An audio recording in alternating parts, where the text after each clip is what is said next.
ظہر کی نماز پڑھنے کے بعد جو ہے اب روانہ ہونا شروع ہو گیا. گھر سے نکلے جب تک وہ مقدس قافلہ نورانی قافلہ مدینے پاک سے آگے بڑھ رہا تھا, آقا حسین مڑ مڑ کر کے روضہ رسول کو دیکھ رہے تھے, تربت اطہر کو دیکھ رہے تھے, مکہ کی فضاؤں کو, مدینہ کی فضاؤں کو دیکھ رہے تھے, مدینہ کی گلیوں کو دیکھ رہے تھے, اپنے بچپنا کو یاد کر رہے تھے, اپنی جوانی کو یاد کر رہے تھے, مسجد نبی کے میناروں کو یاد کر رہے تھے, مسجد نبی کے ممبر کو یاد کر رہے تھے, اور اپنی آنکھوں کو حسرت بھری نگاہوں سے دیکھتے ہوئے مدینے پاک سے آپ نے سفر شروع کیا. اب مدینے پاک سے امام حسین مکہ شریف کتنے مہینے میں پہنچے ہیں؟ 4 مہینے میں پہنچے ہیں. ماہ اسے رمضان سے پہلے کا مہینہ جو شب برات کا شوال کا مہینہ ہے, آپ ماہ شوال کے مہینے میں جو ہے وہاں سے آپ نے اپنا جو ماہ شعبان کے مہینے میں جو ہے آپ نے وہاں سے ہجرت فرمائی ہے. 4 شعبان المعظم یعنی شب برات کی 4 تاریخ کو جو ہے آپ وہاں سے چلے اور 4 مہینہ مدینہ سے مکہ جانے میں لگا. اب یہ 4 مہینے پیدل کا سفر تھا. آج تو گھنٹوں 2-4-10 گھنٹے میں انشاءاللہ اتنی سواریاں اور ساری انتظامات ہو گئے ہیں, لیکن آج جو ہمارے آپ کے درمیان ہجری چل رہی ہے یہ 1447 ہجری ہے. امام حسین 60 ہجری کو جو ہے امام حسین مدینہ سے جو ہے مکہ کی روانگی ہوتی ہے, کربلا کا معاملہ ہوتا ہے. آج تاریخ جوڑی جائے تو 1507 سال یا غالباً 8 سال, اگر کربلا کا واقعہ لیتے ہیں تو 1508 سال ہوتے ہیں واقعہ کربلا ہوتے ہوئے, لیکن داستان کربلا ایسا لگتا ہے کہ کل ہی کربلا کا مارکا ہوا ہے, کل ہی داستان کربلا شروع ہوئی ہے. امام حسین آپ کا نورانی قافلہ جو ہے اب وہاں سے آگے بڑھتا ہے, اور بڑھتے بڑھتے جو ہے کئی مقامات پہ کہیں 10 دن کا ٹھہراؤ ہوتا ہے, کہیں 15 دن کا ٹھہراؤ ہوتا ہے, کہیں 3 دن رکتے ہیں, کہیں 2 دن رکتے ہیں, کہیں پہ جو ہے 5 وقت کی نماز پڑھی جا رہی ہے, کہیں پہ 2 دن کی نماز پڑھی جا رہی ہے, کہیں پہ 2 رکعت نماز نفل پڑھی جا رہی ہے. بہرکیف یہ نورانی قافلہ مکے میں کب داخل ہوا؟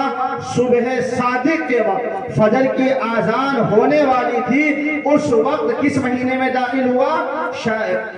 ماہ ذی الحجہ کے جو ہے 3 تاریخ کو, یعنی عید الاضحیٰ کا چاند نکل آیا.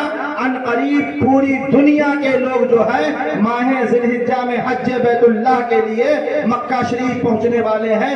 آقا حسین رضی اللہ تعالی عنہ کی آمد ہوتی ہے, اہل مکہ تشریف لے کر کے آتے ہیں, خوشی کا اظہار کرتے ہیں اور امام حسین کے قدم پاک کو چومتے ہیں. اب کچھ دن امام حسین وہاں رہتے ہیں.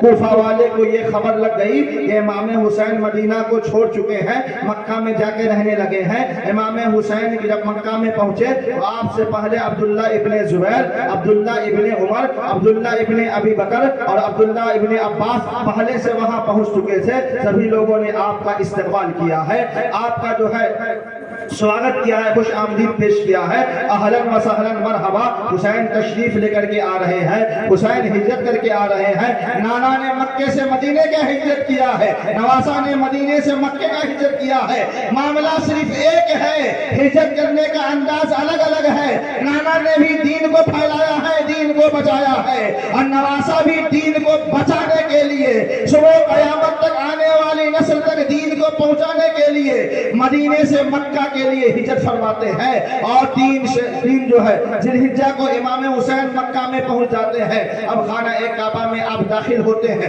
محراب کعبہ کو پکڑتے ہیں, اللہ کے مقدس گھر میں دعا فرماتے ہیں, اے میرے مولا یہ کعبۃ اللہ ہے, اے میرے مولا یہ تیرا مقدس گھر ہے, اے میرے مولا یہی وہ خانہ کعبہ ہے جہاں ہمارے بابا, ہمارے والد گرامی مولا علی فاتح خیبر, مشکل کشا حیدر کرار رضی اللہ تعالی عنہ کی ولادت باسعادت ہوئی ہے.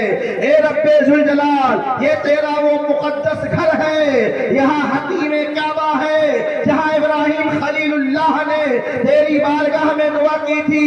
یہی وہ حتیم کعبہ ہے جہاں نبی پاک جناب محمد رسول اللہ صلی اللہ علیہ وسلم کے دادا حضرت عبد المطلب نے دعا کی تھی. یہی حتیم کعبہ میں حسین بھی دعا کر رہا ہے. اے میرے مولا، مکہ مدینہ سے مکہ حسین آ گیا ہے، لیکن ابھی حسین مکے سے کربلا جائے گا.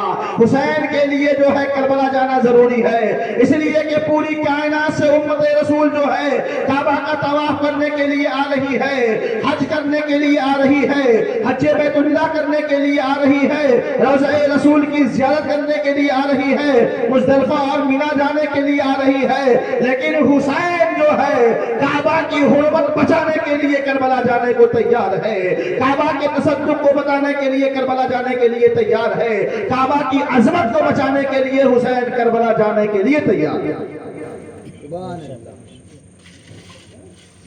حسین کربلا چلے تو مدینہ اداس ہے. حسین کربلا چلے تو مدینہ اداس ہے، شہر رسول کا زینہ اداس ہے. امام حسین رضی اللہ تعالی عنہ مکہ کی سرزمین میں پہنچ کر کے خانہ کعبہ میں دعا مانگتے ہیں، اور دعا مانگنے کے بعد اہل خاندان کے لیے دعا مانگتے ہیں، اہل محبت کے لیے دعا مانگتے ہیں. اب جتنے بھی اہل محبت، اہل خاندان، اہل لوگ تھے، سب حسین کے قدم پاک میں آتے ہیں، سب منتیں کرتے ہیں، فریادیں کرتے ہیں، اپنے سوال رکھتے ہیں، اپنی حاجتیں رکھتے ہیں. آقا حسین اب کوفہ نہ جائے، آقا حسین اب کربلا نہ جائے، آقا حسین وہاں کے لوگ غدار ہے، وہاں کے لوگ بے وفا ہے، وہاں کے لوگ عاشقی کرنے والے ہیں، وہاں کے لوگ دغا باز ہے، وہاں کے لوگ دھوکے باز ہے. آقا حسین رضی اللہ تعالیٰ عنہ کو ایک خط نہیں آیا تھا، 2 خط نہیں آیا تھا، 4 خط نہیں آئے تھے. مورخین کا بیان ہے، 3-4 روایتیں یہاں پہ ملتی ہے کہ 150 خطوط جو ہے امام حسین کے نام پہ آیا تھا. اور بڑے مورخین جو ہے بیان فرماتے ہیں کہ 250 خطوط آئے تھے. اسی خط میں یہ لکھا تھا، آقا حسین آپ آ جائے، فوراً ہم آپ کی بیعت کر لیں گے. آقا حسین یزید کا جو ہے زبر ہمارے اوپر ہے، یزید کا ظلم ہمارے اوپر ہے، ہمارا کوئی رہبر اس وقت نہیں ہے، ہمارا کوئی رہنما اس وقت نہیں ہے. آقا حسین اگر آپ تشریف نہیں لاتے ہیں اور یزید کے ظلم و بربریت کے بنیاد پر جو ہے ہم دنیا سے چلے جاتے ہیں، ہمارا ایمان غارت ہوتا ہے، ہمارا عقیدہ برباد ہوتا ہے، ہماری عبادت ریاضت تباہ ہوتی ہے، تو اس کے ذمہ دار آقا حسین آپ ہوں گے، اس کے ذمہ دار آپ ہوں گے. اتنا خطوط لکھا ہوتا ہے، خط میں بہت سارے بیانات لکھے ہوتے ہیں. آقا حسین خط کو لیتے ہیں، پڑھتے ہیں، رکھ دیتے ہیں. اور اس زمانے میں جو خط لکھا جاتا تھا تو 4-6 لوگ ممبر مین ہوتے تھے، جو اس میں سب سے عہدیدار لوگ ہوتے تھے. اس کی مہر لگتی تھی، کوئی انگوٹھی کی مہر لگاتا تھا، کوئی اپنے اعتبار سے مہر لگاتا تھا. اب وہ نشاندہی مانی جاتی تھی کہ یہ معتبر انسان کا خط ہے.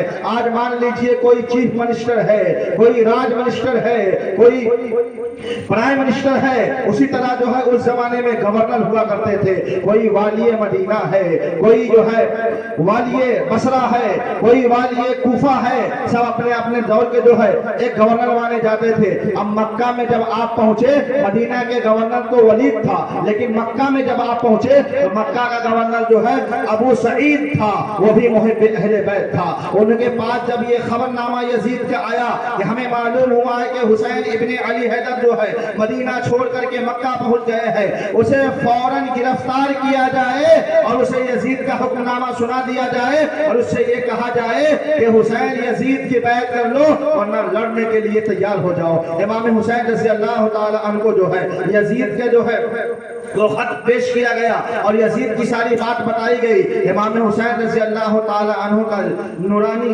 جسم پاک جو ہے سرخ ہو گیا، اور سرخ ہونے کے بعد امام حسین نے جو ہے گرج کر کے بولا، یزید فاسق و فاجر ہے، یزید خطاکار گنہگار ہے، اور حسین نواسہ رسول ہے. نبوت والے آقا کے نورانی ہاتھوں کو جو ہے حسین نے چوما ہے، اور حسین کے ہاتھوں کو رسول اللہ نے چوما ہے. حسین کی پیشانی کو رسول اللہ نے چوما ہے، حسین کی پیشانی کو خاتون جنت نے چومی ہے، حسین کی پیشانی کو مولا علی نے چوما ہے. یہ پیشانی اللہ وحدہ لا شریک کے سامنے جھکنے والی پیشانی ہے، اور یہ ہاتھ جو حسین کا ہے اللہ کی بارگاہ میں اٹھنے والا ہاتھ ہے. یہ کسی فاسق و فاجر کے ہاتھ میں دینے والا ہاتھ نہیں ہے، کسی دین کے باغی اور دشمن کے ہاتھ میں دینے والا ہاتھ نہیں ہے. یزید سے کہہ دو حسین بیعت نہیں کرے گا، حسین انکار کرے گا، اس لیے کہ یزید تمہاری شخصی حکومت ہے، یزید تمہاری منمانی حکومت ہے، یزید تو شریعت کو طبیعت میں تبدیل کر دیا ہے، یزید تو شرابی ہے، یزید تو زانی ہے، یزید تو گنہگار ہے، یزید تو خطاکار ہے، یزید تو سنت مصطفیٰ کا تارک ہے، یزید تو نماز کا تارک ہے، یزید تو گناہ کو کھلے عام کر رہا ہے، یزید تو اسلامی سلطنت کو برباد کرنے کی کوشش کر رہا ہے۔